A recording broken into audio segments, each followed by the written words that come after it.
Magandang araw mga kabugis, ako muli si Lito at welcome kayo sa aking channel, Malyares Garden. Panahon ng pagbuhay ng mga bougainvillea ngayon, share ko sa inyo kung paano natin mabilis na mapaparami yung mga ugat niya.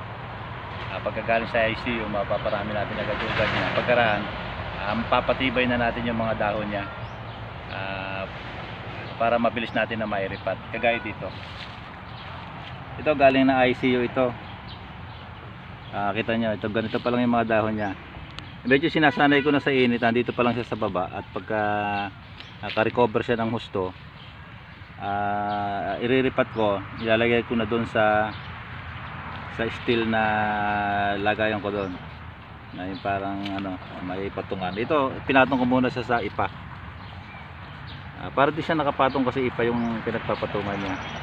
Nakita nyo ito pa lang naman ang nailabas namin. Papakita ko sa inyo yung mga naka-ICU ko doon. Gagawin natin, paparamihin natin ang ugat at papalakasin natin na kumapal yung mga dahon niya para mairipat. Dito kami nag-ICU. Ayan o. Dito galing yung mga nandun. Diyan na meron pa dyan.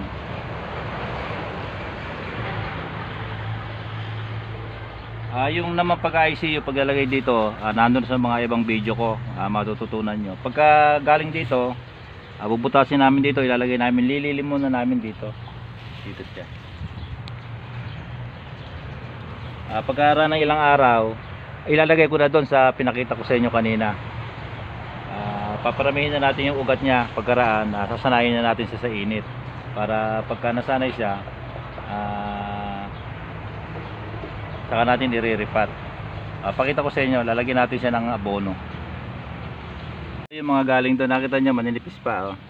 Kailan lang kasi nag-umpisa na na magbuhay. Ito, meron pa lang ito na kulang na 200. Yung mga buhay na. Ganyan. Pagka ganito, pwede na natin abonuhan para mabilis natin na maparami yung mga ugat niya. Kasi may mga ugat na ito. Makikita natin. Ayan lumabas yung mga ugat niya. Ito, hindi naman mga 1 week na dito. Sinasanay ko sa init. Hindi naman natin naabunuhan na agad-agad. Sanayin muna natin sa init para malakas na, saka natin abunuhan para yung ugat niya tumigas, dumami na yung ugat niya para madali natin na mairipat. Ganito lang ang paglalagay. Ito yung ammonium sulfate. Madali lang malusaw ito.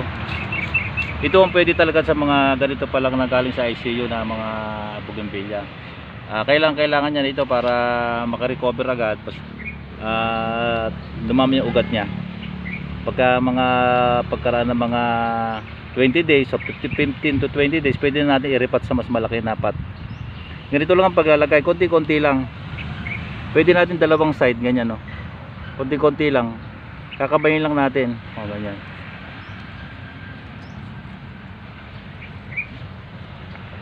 Para masanay sa abono at pagkaraan, lumakas sa lumaki rin.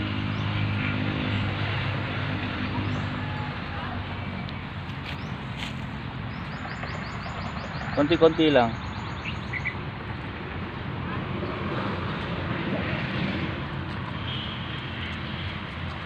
Pagkaraan ng mga 15 days, 20 days, pwede natin i-repat.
Ako ng lahat, tingnan nyo. Ganyan lang karami ang paglalagay ayan dito Ngayon kailangan natin na madiligan Nalagyan ko ng lahat. Konti lang ang lagay sa bawat isa. Ngayon didiligan na natin. Kailangan natin diligan para malusaw. Yun lang. Bibilis na lumaki ito pagkaraan dadami agad yung ugat niya. Nakapal yung mga dahon niya.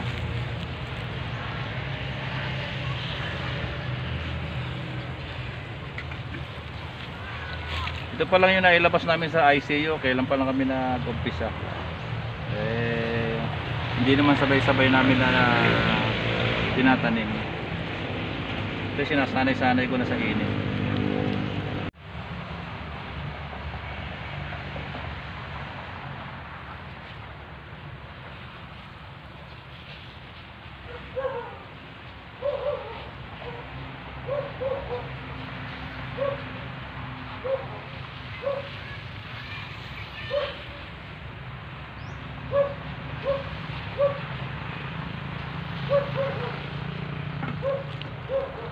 Ganun lang ginagawa ko sa mga bagong galing sa ICU. Maganda pagka ganun, sasanayin muna natin sa init pero may konting lilim. Ayan, hindi agad-agad direct sa init. Unti-unti natin sasanayin yung mga bougainvillea natin. Pagkaran nito, pagka nirepat na, doon ko na ilalagay. Kahit ito pwede na yung icon nito. Kasi semi-direct na ito sa init. Sanay na siya.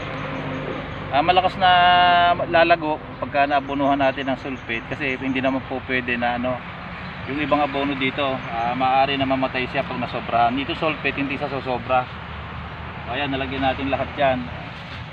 Ganon. Dapat lang madiligan na agad. Ganun lang ang ginagawa namin dito sa garden. Kukunti pa naagad kasi nakaraan na na yan. Ganito na lang. Sana matutunan niya yung pagkagaling sa ICU. Ganyan ang gagawin. Binibilad na ng sasanayin na natin sa init. Pagkaraan, pwede na yung totally na direct pagkaraan dito. Hanggang dito na lang at maraming salamat. Matutunan niyo yung tamang pag-aabono. Bye bye.